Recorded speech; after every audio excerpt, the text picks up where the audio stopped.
자, 2021년 부활절기에 금요기도회는 하나님께서 우리 조선 사람에게 다가오신 역사를 묵상하고자 그렇게 계획을 합니다. 사실 누가복음을 사순절에 묵상했기 때문에 계속해서 사도행전으로 갈까 하는데, 사도행전을 가면서 우리 민족에게 임하신 사도행전, 이것도 굉장히 소중하겠다 생각을 했고, 또 사순절 들어가기 전까지 우리가 믿음의 거장을 찾아서 해서 우리 한국의 개신교인들 중에 믿음으로 소위 말하는 성공한 사람들, 그 이야기들을 계속 봤습니다. 기업가들도 보고 그러다 너무 마음이 찔려서 부자들만 자꾸 이야기하는 것 같아서 훌륭한 학위를 받았지만 빈민촌에 가서 한평생을 섬긴 의사들 이야기도 보고, 그러다가 이게 너무 사람들 중심으로 가면 하나님께서 우리 민족을 향해 주신 비전을 놓칠 가능성이 있겠다, 이런 생각이 들어서 사순절 기도학교를 진행하는 중에 마음속에 우리 민족에게 부활하신 예수님이 어떤 영향을 끼치셨을까 하는 것을 통째로 한번 살펴보는 시간이 필요하겠다, 이런 도전의식을 갖게 됐습니다. 아주 간단하게 말씀드리면 한국교회사를 올 한 해 금요일 동안에 해보자, 이런 계획입니다. 한국교회사를 공부하자. 그러니까 기도 시간에 웬 공부, 이러면서 벌써 머리가 무거워지는 분들이 계실 것 같은데, 우리 민족이 예수님을 만난 역사, 그것은 사실 사도행전의 역사나 은혜를 훨씬 능가한다, 저는 그렇게 감히 자부하면서 말씀을 드립니다. 그런데 우리가 성경 공부는 열심히 하는데 하나님이 우리 민족에게 주신 은혜의 역사, 그것은 너무 뜨문뜨문 보는 것 같고 특별한 경우만 보는 것 같고, 그래서 이번에 저도 한국교회사, 소위 역사를 공부한 사람인데 교회사를 강의도 안 하고 그런 게 너무 좀 하나님한테 죄스럽기도 하고, 그래서 하나님이 우리 민족을 특별히 택하셔서 주신 그 은혜의 역사를 한번 처음부터 같이 쭉 따져보자 라고 하는 그런 마음을 갖게 됐습니다. 그 교회사를 너무 유명한 사건 중심으로만 뜨문뜨문하니까 하나님의 은혜도 뜨문뜨문 이해하게 되고 너무 단순하게 이해하는 그런 경향이 있는 것 같아요. 그래서 특히 기독교인들을 벌레 보듯 하던 그런 시절에 어떻게 복음의 증거로 그 민족에게 희망이 되고 또 사람들로 하여금 선망의 대상이 되는 그런 역사를 이루었을까 하는 것을 보는 것이, 오늘 이 시대 코로나를 지나오면서 엄청나게 실추된 우리 기독교의 모습, 성도들의 이율배반적인 모습, 이런 것들을 어떻게 이겨낼까 하는 것에도 도움이 되리라 그렇게 여겨집니다. 그래서 우리 민족의 부활 이야기라고 하는 제목으로, 제목도 여러 가지로 잡아봤습니다. 지금 제목이 뭐죠? 한민족의 사도행전, 이렇게 잡았다가 하나님을 만난 민족, 이렇게도 잡아봤다가 하나님이 조선인을 만나시다, 이렇게도 잡아봤다가 하여튼 되는 대로 한번 계속 써보겠습니다. 그래서 이번 기회에 우리 교회는, 한국교회는 어떤 과정을 밟아왔는가, 우리가 그냥 생각하면요, 처음에 조그마한 씨앗이 떨어져서 한도 끝도 없이 성장해온 그런 역사라고 생각하는데 그렇지 않습니다. 굉장히 우여곡절을 겪으면서 살아왔어요. 성장할 때도 있었고 엄청나게 침체할 때도 있었고 욕을 먹을 때도 있었고 그러다 다시 부흥하고 이런 업앤다운을 해온 그 역사가 있는데, 우리는 그저 한국교회는 하나님의 도우심으로 처음부터 시작해서 아주 일치월장 계속해서 성장해온 역사로만 기억하는데, 그렇게 기억하시면 곤란합니다. 그러면 시험이 올 때마다 도대체 왜 이럴까?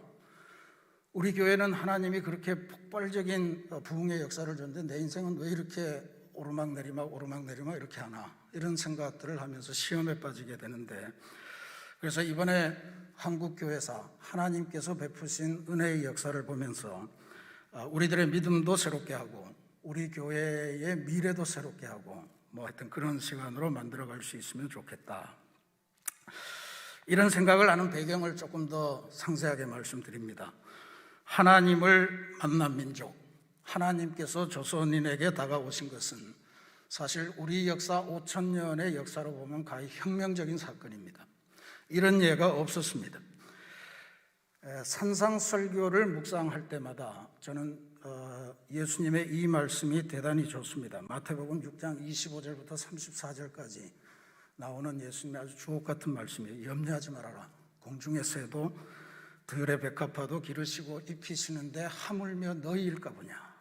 무엇을 먹을까 입을까 마실까 염려하지 마라. 하나님이 다 채워주신다. 이런 말씀입니다.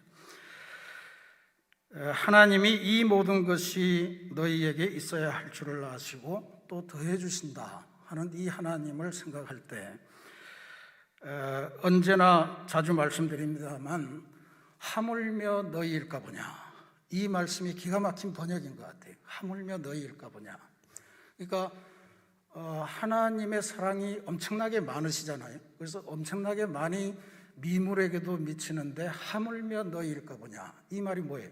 너희는 그것보다 훨씬 더 중요한 존재가 아니냐, 소중한 존재가 아니냐, 이런 이야기일 거예요. 그래서 하물며 나라고 하는 이 부분을 우리가 살면서 진짜로 잘 검증을 하시는 게 중요하고, 검증을 잘 하시고 확신을 하면 우리 믿음이 굉장히 성장할 거다, 흔들리지 않는 믿음을 갖게 될 거다, 이런 생각을 갖습니다. 그래서 하물며 너희일까 보냐라고 하는 예수님의 약속에 대해서 나는 진짜로 그러한 존재일까, 나는 진짜로 하나님에게 그렇게 소중한 존재일까 하는 것에 대한 분명한 확신과 확인받는, 검증하는 시간이 우리에게 필요하다 하는 생각을 갖습니다. 우리는 지금 대한민국에 태어나서 세계 경제 10위권 안에 들어가고 이제는 국민소득도 세계 어느 나라에 가봐도 돈을 제일 많이 쓰는 사람은 중국 사람, 그 다음에는 한국 사람 아니에요. 근데 중국 사람은 소수가 그렇게 왕창 사지만 대한민국 사람은 누구나 와서 많이 산다는 거예요. 그러니까 이제는 대한민국이 세계 어디 가서 못할 것 없는 그런 상황이 됐는데 우리가 이걸 운으로 여기지 말고 다시 한번 우리의 입장을 바꿔서 한번 생각을 해봅시다. 지금 미얀마가 군부 독재가 아주 엄청난 살상을 가하고 있는데 보도에 따르면 한 500명 이상의 시민이 죽었다. 그 중에 한 10%는 어린아이다. 이런 보도가 나와 있습니다. 전쟁터 같은 그곳에서 민주주의를 위해서 싸우며 옆에 있는 친구가 죽어가고 있는 그 상황 속에서 정말 우리 미얀마 국민은 하나님이 소중하게 여기실까? 이런 생각을 한번 해보셔야 진짜로 하나님이 우리를 사랑하실까 하는 것을 깨달을 수 있을 거예요. 세상의 빛을 보지 못하고 엄마의 자궁 속에서 죽음을 맞는 낙태 반대론자들에 따르면 살해되는 태아의 수가 전 세계적으로 매년 600만 명이 된다고 그래요. 이들을 보면서도 어김없이 우리는 질문해야 됩니다. 하나님께서는 그 사라져가는 생명도 소중하게 여기실까? 용광로 앞에서 일을 하다가 컨베이어 벨트에 말려 들어가서 용광로 안에 빠져서 죽고, 건축 공사장에서 추락사하고, 어제 뉴스 보니까 건물 외벽에서 현수막 달다가 떨어져 죽는 사람이 1년에 150명 가까이 된다고 그래요.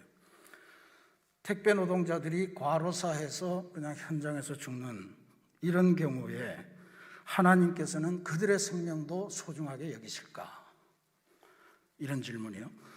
이 땅에서 와서 일하는 외국인 노동자들의 삶도 아주 비참합니다. 얼마 전에 포천 쪽에서 일하던 캄보디아 여성 노동자가 비닐하우스 안에 마련된 기숙사에서 자다가 얼어 죽었어요. 그게 왜 거기서 잘까? 주인이 마련해주고 월세를 30만 원을 받았대요.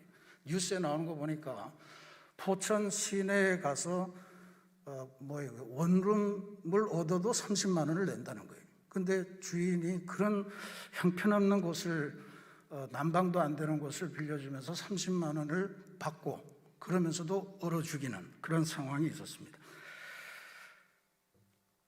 공장 화재 사건, 또 무슨 건축 붕괴 사건, 이런 데 어김없이 지금 등장하는 건 다 외국인 노동자들의 사망 소식입니다.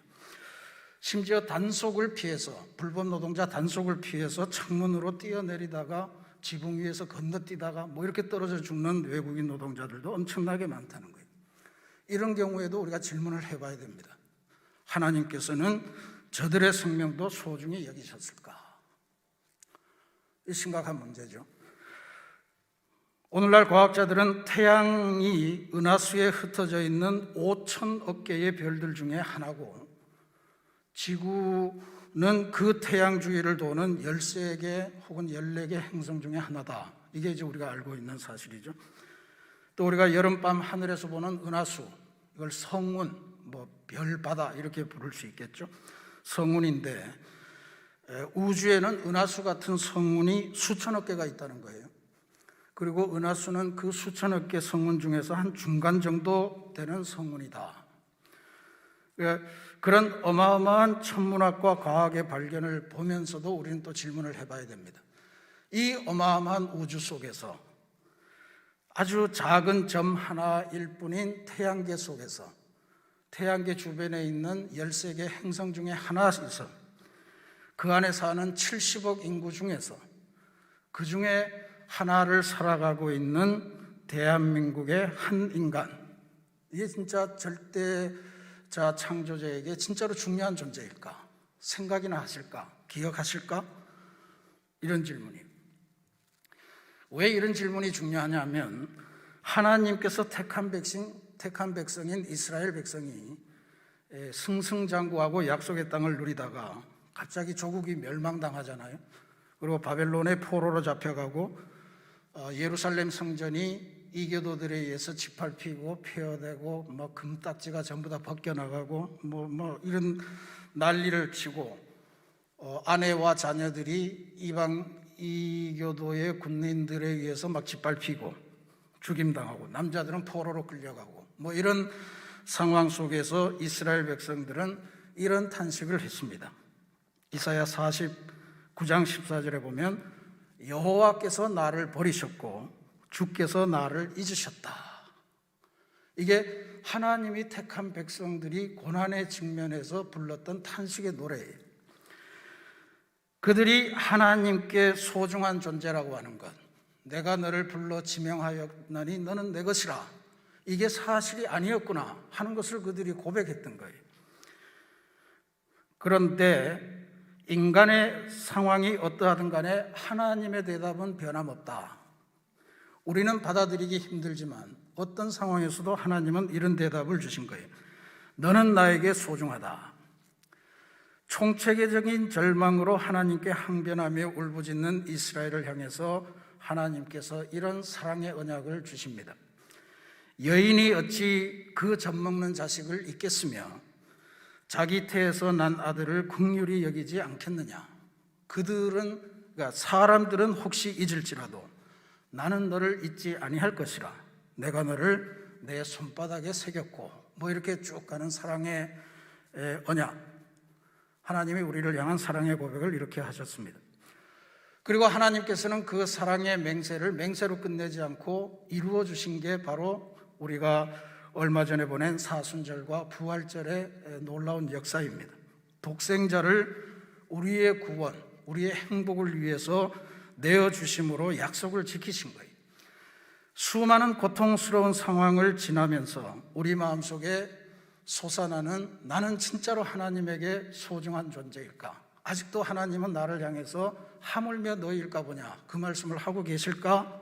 라고 하는 질문에 대해서 하나님께서는 예수 그리스도를 그 사랑에 대한 확증, 사랑에 대한 답변으로 우리에게 주신 것이라 그렇게 믿으셔야 됩니다. 그렇다, 너희들은 아직도 나에게 여전히 너무 소중한 존재이다 라고 하는 대답을 주셨다는 거예요. 저는 우리가 한국 교회사를 공부하면서 느끼겠지만 한국 교회사야말로 하나님께서 우리를 향해서 너는 나에게, 너희 민족은 나에게 너무나도 소중한 민족이다 라고 하는 것을 확인해 주시는 증거요 하나님의 사랑의 표시라 믿어서 이번에 이 공부를 시작하는 것입니다. 우리는 지난 주일에 주님께서 부활하시면서 갈릴리로 가라, 거기서 나를 만나게 될 거다 하는 약속의 말씀을 주시는 것을 들었습니다. 그리고 그 말씀을 꼭 집어서 베드로에게 가서 전해줘라 라고 하는 말씀도 하셨음을 보았습니다. 나는 진짜로 하나님에게 소중한 존재일까? 라고 하는 질문에 대해서 베드로는 의문을 취할 수 있었을 거예요. 자격이 없는데 어쩌면 하나님이 나를 리스트에서 지웠을까요? 블랙리스트에 올리셨을까요? 뭐 이런 생각을 할 수가 있겠죠. 근데 주님은 잊지 않으시고 사랑의 리스트에 여전히 베드로를 포함하고 계셨고 베드로에게 꼭 가서 이 말을 전해라, 다시 만나자, 이걸 하셨다는 걸 보았습니다. 교회는 주님께서 부활하셨음을 온 세상에 전파하기 위해서 세워진 공동체입니다. 특별히 그 부활의 소식을 실패와 좌절 속에 넘어져 있는 이 땅의 수많은 베드로에게 전해줄 사명을 지닌 공동체입니다. 우리 민족을 사랑하시고 소중하게 여기신 하나님께서는 200년 전부터 우리 민족의 마음문을 두드리시고 오셨습니다. 수천 년 내려온 전통, 반만 년 전통, 뭐 이렇게 이야기하죠. 또 살아보았자 특별한 희망도 없어 보였던 아주 분명한 신분체계, 건널래야 건널 수 없는 신분의 장벽, 우리 이런 거 있었잖아요. 산업 뭐 있죠? 산업공상 뭐 어쩌고 저쩌고 이렇게 쭉 단계로 나가는, 건너갈 수가 없어요. 돈을 어마어마하게 벌어서 관리를 매수해서 족보를 바꾸고 뭐 이런 짓을 해야 넘어갈 수 있는 그런 어쩔 수 없는 한계, 이런 것들이 주어져서 우리 민족의 반만년 역사는 뭐 자랑스러운 문화전통 어쩌고 이야기하지만 사실 개개인의 인간으로 보면 완전히 막히고 폐쇄적이고 어떻게 해볼 수 없는 그런 절망의 세월이었다, 이렇게 볼 수가 있습니다. 그래서 그 시절에 주님의 부르심을 받기 전에 베드로 같은 수많은 사람들이 이 땅에 있었다는 이야기죠. 여러분도 그러시리라 믿습니다만 저는 예수님께서 공생애를 시작하실 때 제자들을 부르시는 장면이 너무너무 신기해요. 도대체 무슨 말씀으로, 무슨 소위 뭐 속된 말로 하는 영발로 말씀하셨기에 나를 따르라, 그 한마디에 배도 버리고 그물도 버리고 부모도 버리고 집도 버리고 고향도 버리고 그렇게 한마디에 곧 즉시, 성경은 전부 다 즉시 따라 나섰다고 그랬어요. 이게 어떻게 가능했을까? 제가 신학교 다닐 때 우리 선생님한테 물어봤어요. 선생님 어떻게 된 걸까요? 그랬더니 그 선생님이 선문답 하듯이 야, 갈릴리 바다에 물고기가 퍼덕이는 것을 봤을 거야, 뭐 이러면서 알 수 없는 그 대답을 하셨어요. 더 이상 묻지 마라, 이런 이야기죠. 때가 되면 그런 일이 너희한테도 생길 거다, 이런 말씀을 주신 거였어요. 굳이 신비한 사건이나 의미를 두려고 하지 마라. 때가 찼기 때문에 그 마음이 격동했고 그 마음이 예수님의 그 부르심과 접선을 한 거다, 뭐 이런 말씀이었던 것 같아요. 주역에 이런 구절이 있습니다. 궁죽변 변죽통. 궁죽변, 저거는 아닌데 아무거나 막 한번 나오면 갖다. 궁리라고 하는 거는 궁리하다 하는 거거든요. 궁리하다. 궁리하면 변하고 변하면 통한다, 이런 뜻입니다. 중간에 뭐 하나 있는데 빼먹고. 그러니까 사람이 새로운 세상 혹은 새로운 뭔가를 골똘하게 연구하면 거기에 변화의 가능성이 생겨나고 그 변화의 가능성이 생기면 이게 하늘과 통하는 역사가 생긴다, 뭐 이런 뜻으로 해석을 해볼 수 있는 역사일 거예요. 그러니까 그런 아주 간절함이 사무치면 어떤 시인은 꽃이 핀다, 뭐 이렇게 이야기를 했는데 그런 뜻일 거예요.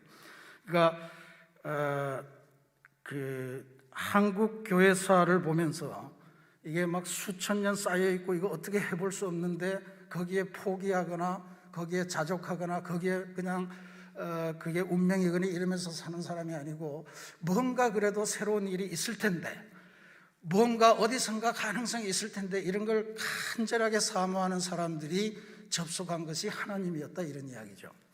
이게 그런 사건들을 우리가 추적해 보는 겁니다. 제가 목동 오면서는 잘 못 가게 되는데 그전 교회에 있을 때는 저 혼자도 자주 갔고 우리 교인들하고도 자주 갔었습니다. 바로 그 양화진에 있는 그 절두산 성지예요. 거기가 묘하죠. 한켠에는 외국인 선교사, 개신교 선교사 묘역이 있고요. 또 한켠에는 천주교의 성지인 절두산, 이름만 들어도 선뜻하죠. 머리를 자른 산, 머리카락을 잘랐다는 게 아니에요. 진짜로 머리를 예수 믿는다고 머리를 잘라서 그 강변에 뿌렸다, 이런 이야기죠. 그래서 그 강물이 아주 시뻘건 색깔이 됐고 그렇게 죽은 사람이 3만 명이 됐다는 거예요. 그러니까 그래서 지금도 거기 절두산 성당이 있고 성지가 만들어져 있습니다. 그러니까 이 땅에 들어온 하나님의 역사가 천주교, 개신교 가리지 않고 아주 묘하게 집약되어 있는 그런 아주 고즈넉한 곳입니다. 지금 뭐 전철 소리 때문에 너무 시끄럽긴 하지만, 그래서 그런 측면에서 보면 하나님께서 우리 민족의 마음을 두드리신 역사, 이것을 종합적으로 보는 게 대단히 소중하다. 우리 개신교에서 요즘 천주교는 자꾸 이단이다 이러는데 뭐 이단적인 교리가 없지 않아 있습니다. 그러나 전통으로 보면 다 한 집안에서 나온 친구들이에요. 그러니까 그런 면에서 우리가 특별히 우리 민족의 역사를 볼 때는 진짜로 아무런 희망이 보이지 않을 때 하나님, 예수님, 성령님, 성경, 하나님의 말씀, 새하늘 새 땅, 뭐 이런 소망을 갖고 역사를 뚫어내려고 애썼던 그러한 사람들의 모습을 우리가 함께 추적해 보는 것은 대단히 의미가 있으리라 그렇게 여겨집니다. 사실 순교의 역사는 천주교가 훨씬 더 많았어요. 천주교는 100년 일찍 들어왔고 아직도 제사 안 지낸다고 죽이고 뭐 온갖 뭐 그런 이야기들이 많이 있습니다. 내 피를 마셔라, 이것은 내가 너에게 주는 살이니, 뭐 이런 이야기를 옆에서 듣고 이 사람들이 인육을 먹고 막 이런다고 고소를 해서 잡혀가서 고생을 하고 이런 거. 또 어린아이들을 과원을 차려놨더니 어린아이들의 눈알을 빼서 사진기가 너무 정교하게 나오는데 저게 어떻게 가능할까? 아이들을 잡아서 아이들의 눈을 빼서, 이건 실제로 있었던 이야기입니다. 그래서 아이들의 눈을 빼서 고안에 집어넣어서 아이들이 본 게 찰칵찰칵 찍힌다, 이렇게 믿고 영아 학살의 책임을 물어서 선교사들도 쫓아내고 우리나라 사람들은 아주 모진 고민을 하고 이랬던 역사들이 있는 거죠.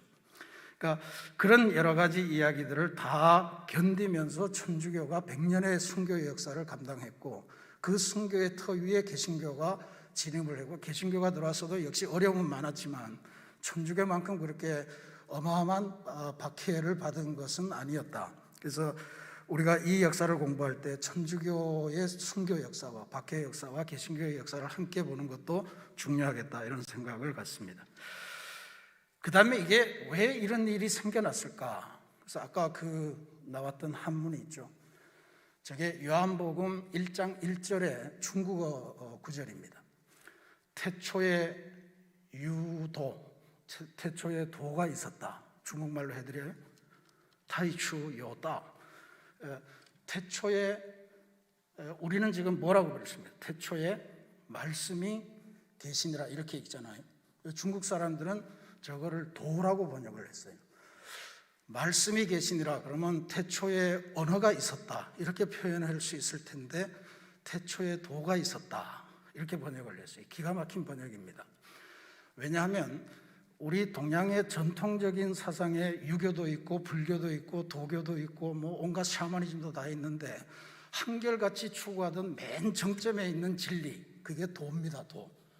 그리스 사람들은 로고스라고 그랬죠. 만물이 움직이는 원리. 그러니까 선교사들이 저거를 번역하면서 중국의 어머니 한문에서는 도가 최고더라, 이렇게 돼서 태초에 도가 있으니라, 이렇게 된 거예요. 우리는 저 도를 보면 뭐 도를 아십니까? 뭐 이런 거를 생각하는 것보다는 도로잖아요. 도로. 내가 곧 길이요 진리요 생명이니 길이에요. 그래서 백성들이 보건대 아까 희망을 가졌다고 하는 사람들, 세상에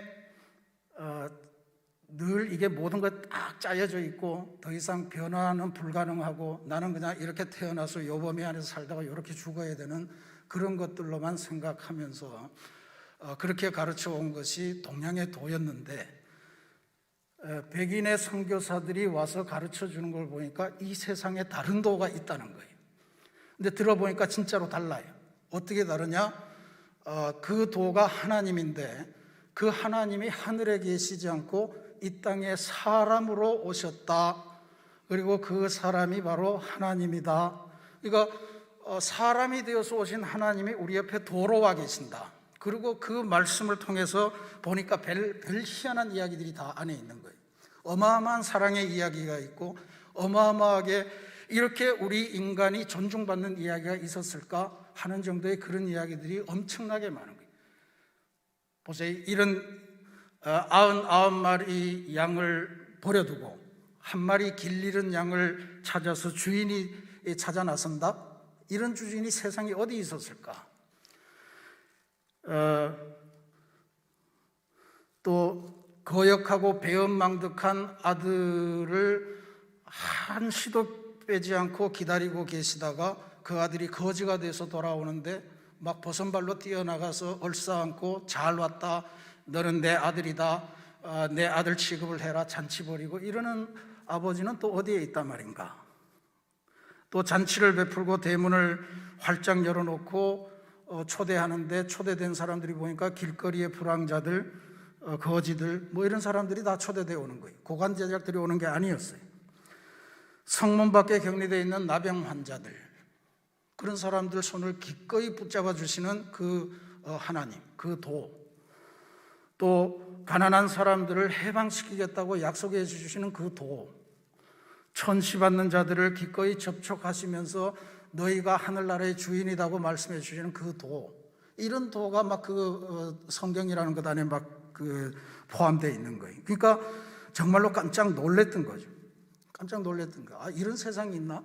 그런데다가 교회라고 하는 곳에 가니까 이름을 지어준단 말이에요. 그전에 뭐 이름이 뭐예요? 무슨 뭐 이름이 언년이, 갓난이 뭐 이런 거 다 이름이었잖아요. 그냥 대충 그 즉석에서 생각난 대로 한 거예요. 근데 교회를 갔더니 이름이라는 거를 정해주고 올 때마다 그 이름을 불러주고 너는 하나님에게 소중한 존재입니다, 이런 걸 말해주니까 남편이 아무리 패고 아무리 못 가게 막아도 그냥 거기를 갈 수밖에 없는 거예요.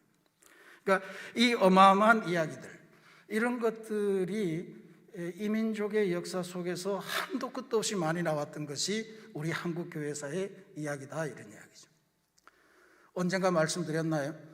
너무너무 예수 믿는 게 좋은데 예수 믿다가 강가에 걸렸어요. 엄마하고 아들이 같이 걸렸어요. 그 이제 강가에서 더 이상 포기하지 않으면 너희들을 죽일 수밖에 없다고 그 망나니가 옆에서 칼을 들고 춤을 추고 이렇게 엎어져 있는데, 지금이라도 예수님을 욕하면 목숨은 살려주겠다. 그러니까 늙은 어머니는 아예 포기하고 그냥 엎어져 있는데 옆에 아들이 움찔움찔 하는 거예요. 그러니까 어머니가 딱 제지를 해요. 야, 지금 잠깐 이 세상에서 더 살려고 예수님하고의 맺었던 그 언약을 배신하지 마. 여기서 그냥 같이 죽자. 뭐 이런 어머니가 있어요. 올해가 안중근 의사 순국 111주년이라고 그러대요.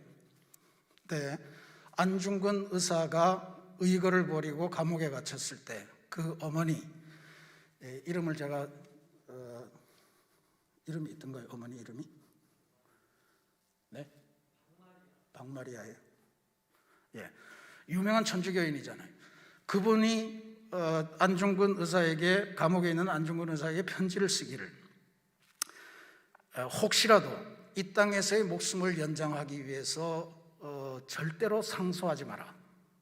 절대로 상소가 아니고 항소하지 마라. 너는 하나님께서 원하시는 기쁜 일을 했고 그 기쁨을 안고 하늘나라로 곧장 가는 것이 좋다. 그래서 아들을 죽음으로 이끄는 그런 역사가 있는 거예요. 이게 아들을 미워해서 그랬겠어요? 아들을 덜 사랑해서 그랬겠어요? 하나님의 역사가 너무 귀했던 거예요. 그러니까 이런 이야기들이 우리 이 초창기에 성경을 영접하고 또 예수님을 알고 하나님이 만져주시는 그 체험을 한 우리 선조들의 이야기였다, 이런 이야기죠. 이런 이야기들을 우리가 하나하나 검증을 해가고 이런 이야기들을 통해서 오늘 우리들의 믿음의 도전으로 삼고 이런 이야기들을 토대로 해서 오늘 우리 한국교회가 새롭게 이민족에게 희망이 되고 소망이 되는 그런 밑거름으로 만들어 가야 되지 않겠는가 하는 그런 생각에서 이 이야기를 합니다.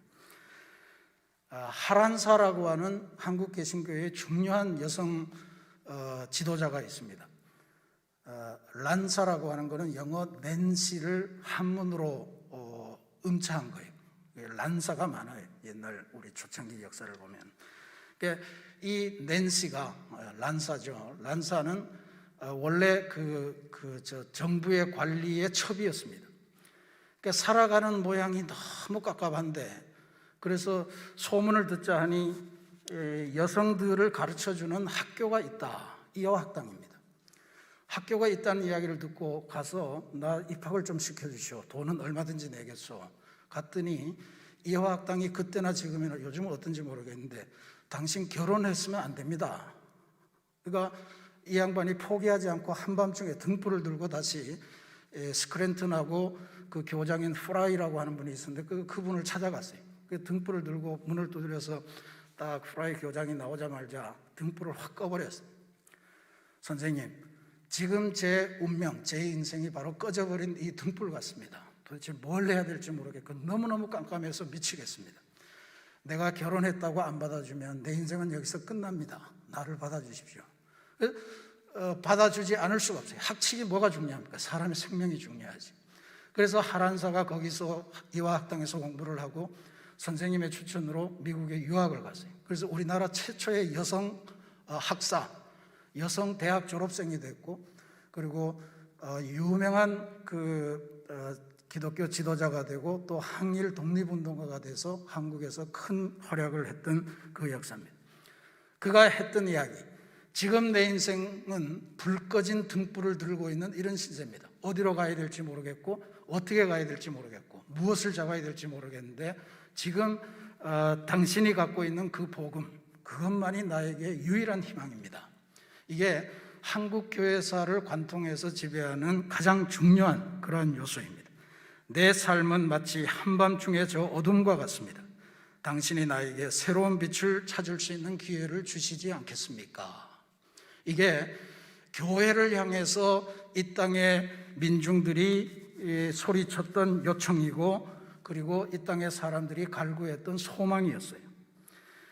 사랑하는 우리 새신교회 성도 여러분, 부활절기에 우리 한국교회사의 믿음의 선배들을 보게 되는 것을 저는 개인적으로 감사드립니다. 그리고 이것이 우리 모두에게 새로운 믿음의 도전이 되기를 간절히 기도드립니다. 삶의 무게에 지쳐서 쓰러져서 헤매는 이 땅에 수많은 베드로들이 있을 겁니다. 우리도 또한 그 중에 한 사람일지 모릅니다.